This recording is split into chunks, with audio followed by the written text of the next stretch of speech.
during his official visit to the United Kingdom. He was welcomed by co-founder and former professional footballer Kashif Siddiqui and CEO of Bradford City of Culture 2025, Shahnaz Gulzar. During the visit, the president was briefed on the organization's initiatives promoting social inclusion and community development through football. He also toured the football pitches, interacting with young players and observing how the organization uses sport to unite communities.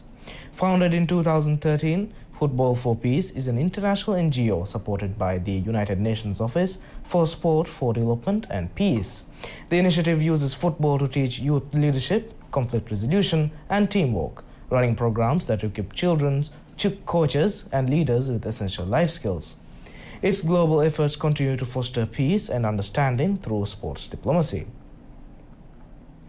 The Maldives record over 600,000 tourist arrivals so far this year, with 69% choosing to stay at resorts, according to official statistics.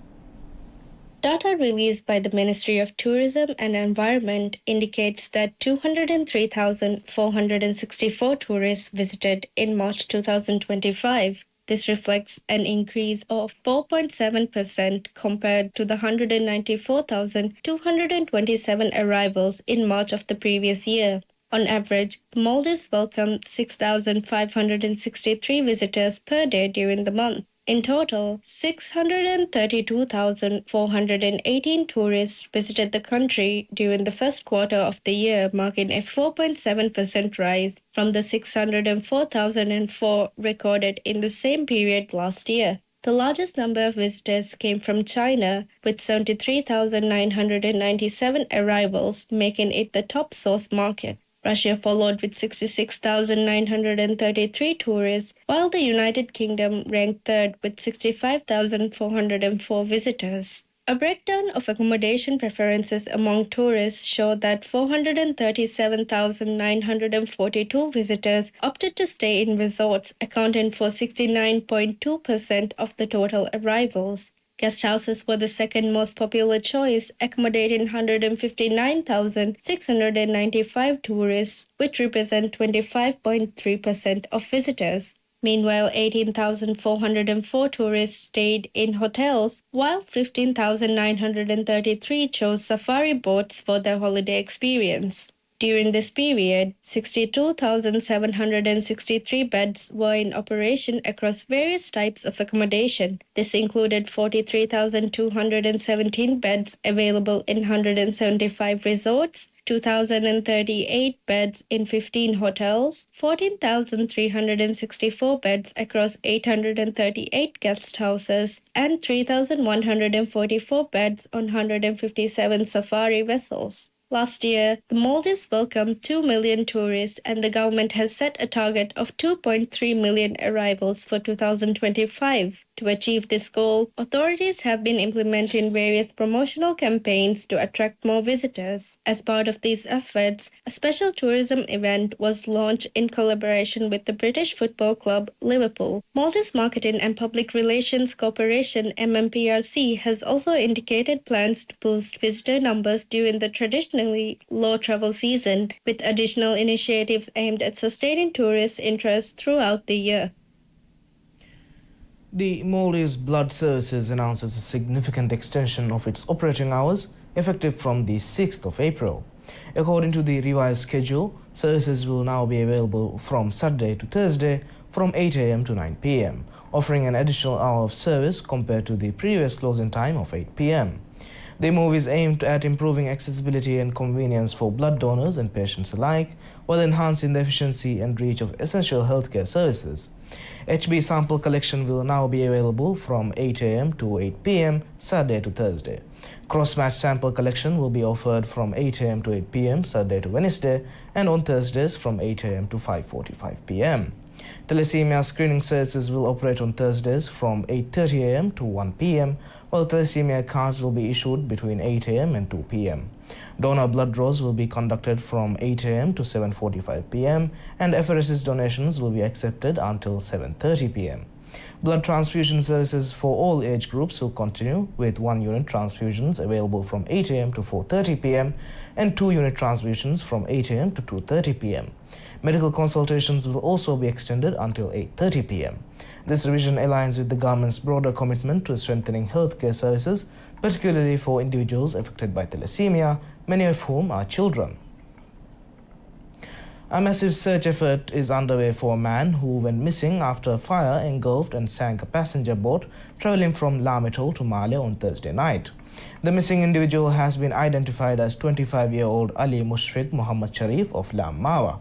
According to the Maldives National Defence Force, MNDF, the fire broke out aboard the Holudu boat at approximately 9:07 p.m. The vessel was completely destroyed and sank by 2:07 a.m. 18 people, including the captain, were on board at the time of the incident. 17 passengers were successfully rescued, while Mushfiq remains unaccounted for. The MNDF launched an immediate multi-agency operation to locate Mushfiq, deploying 3 Coast Guard vessels, divers and aerial drones.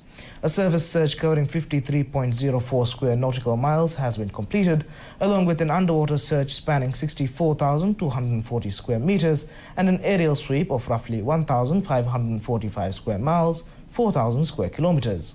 This cause of fire remains under investigation. However, Lam Mawa Council President Ahmad Musa has indicated that an electrical short circuit might have triggered the blaze. He confirmed that all survivors are currently safe in Mawa with no reported injuries.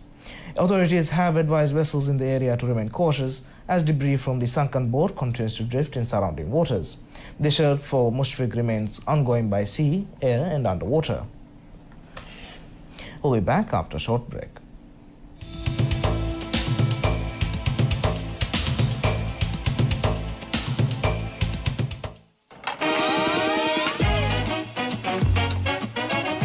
Yine kandam embeeke vimeshan ero afta gahan nasibori komme nasibori enha sofia mi homa eken ramlomoge niyada kuriyada promotion adibuna 200 rupiya mati komme vyapareka tasaage bodite inam devare 500 rupiya 500 rupiya ebbar inam haddiha pas has kofi kongar bonnan pili sikdu istihare kemagena waake okke February bihin April 20 Yusan Fia roda hadiya marangalu insan fiara roda hadiya promotion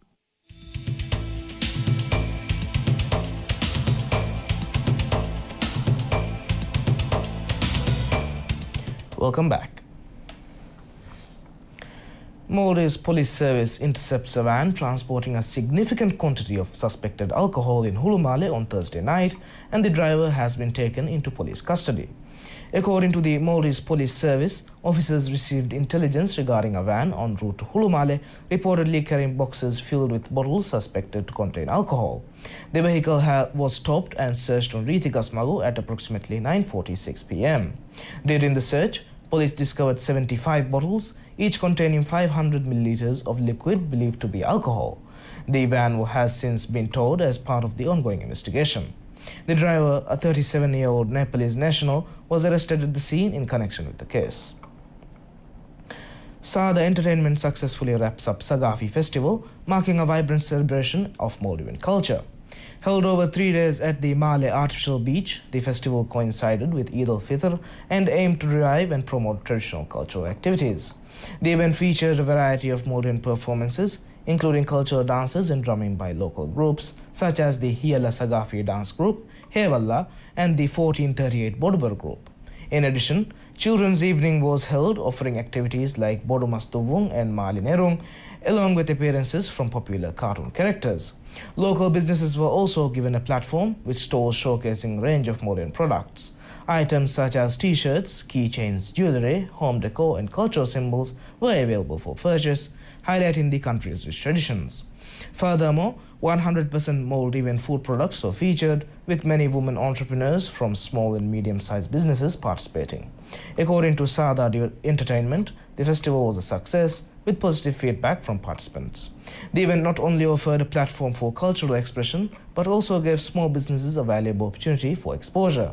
The organizers expressed their satisfaction with the festival's outcome and their hopes for an even more comprehensive event next year. The festival, which also took place last year, saw even greater participation and enthusiasm this time around. Sada Entertainment thanked Honda, the event's title sponsor, for their support and indicated plans to build on this success in the future editions of this festival. A fire on a launch dock at the harbour in Alif Himandu destroys the vessel completely. According to local authorities, the incident was reported to the Maldives Police Service at approximately 5:50 a.m. With the support of the local residents, the police and the Himandu Island Council worked together to bring the fire under control by around 6:26 a.m. At the time of the incident, the launch had a captain, 2 crew members and a minor on board. No serious injuries have been reported. The vessel, which had a capacity of 50 people, was reportedly used for regular travel between Alif Malos, Himandu and Feridu. Authorities confirmed that the launch was completely destroyed by the fire and later sank. The cause of the fire remains unknown and an investigation is currently underway. This week, the government of the Maldives implemented significant policy measures, advanced pivotal infrastructure projects and strengthened international partnerships. The Maldives National Defence Force has been tasked with completing the delayed Orange Hair Healthcare Facility in Hulumade. Announcing the decision on March 29th, President Dr. Mohamed Muizzu emphasized the project's urgency. The facility will serve thalassemia patients with free transport provided via MTCC buses. This follows concerns over the deteriorating thalassemia center. The president appointed Ahmad Malsoom as Director General, a position vacant since former President Abdullah Yamin's administration, and pledged additional staffing. On the same day, President Dr. Muizzu extended condolences to Thailand's Prime Minister Paetongtarn Shinawatra following a devastating 7.7 magnitude earthquake in Southeast Asia. He expressed sympathy for the bereaved, wished a swift recovery for the injured, and reaffirmed the Maldives' solidarity with Thailand while stressing the need for effective relief efforts. Alongside emergency responses and healthcare initiatives, the government has also prioritized education by opening applications for 500 higher education loans. The scheme supports students locally and abroad, assisting those facing financial difficulties, delays, or internship-related expenses, with a maximum loan of about 700,000 rupiah. Applications close on April 30th. President Dr. Muizzu emphasized adherence to Islamic finance principles, ensuring no additional charges beyond the original loan amount. Eid Havir 1446 received overwhelming public enthusiasm, leading to its extension in Mala City for 2 additional days. Held in Sultan Park, Republic Square and the Islamic Center, the event featured cultural showcases, entertainment and participation from MNDF, Maldives Police Service and state enterprises. President Dr. Muizzu and First Lady Madam Sajida Muhammad actively engaged with attendees, making this year's celebrations especially memorable. In line with broader social initiatives, the government announced the relocation of the Hope Island Juvenile Rehabilitation Project from Varni Dalu Atoll to Girawar Uturufal to reduce costs. State Minister Ahmad Siddique confirmed that 15 hectares of land would be allocated to house 700 minors, with facilities including a school, healthcare center, and sports amenities. Juveniles will be required to serve in the MNDF or police upon turning 18 to instill discipline and provide career opportunities. President Dr. Muizzu departed to the United Kingdom to launch a Maldives tourism campaign in partnership with Liverpool FC. During his visit, he met Maldivian students, toured the AXA Training Center to explore high-performance football training opportunities, and visited his alma mater, the University of Leeds, where he met with Leeds City Council officials. On World Autism Awareness Day, President Dr. Muizzu emphasized the value of autistic children and their contributions to society. He called for greater support, while the Ministry of Health reaffirmed its commitment to neurodiversity through equal opportunities in education, employment, and healthcare. This aligns with the day's global theme, Advancing Neurodiversity and the UN Sustainable Development Goals, which emphasizes inclusion of neurodivergent individuals to ensure no one is left behind. Culminating his UK visit, the Maldives officially launched its tourism campaign with Liverpool FC at the Merseyside Derby on April 3rd. Under a 3.5-year agreement, the Maldives is now Liverpool FC's official tourist destination partner, with branding featured across London taxis, buses, airports, and Enfield's LED boards. President Dr. Muizzu attended the match, reinforcing the Maldives' commitment to expanding its global tourism presence. Thank you for watching MM News. I'm Yusuf bin Muhammad and have a great day.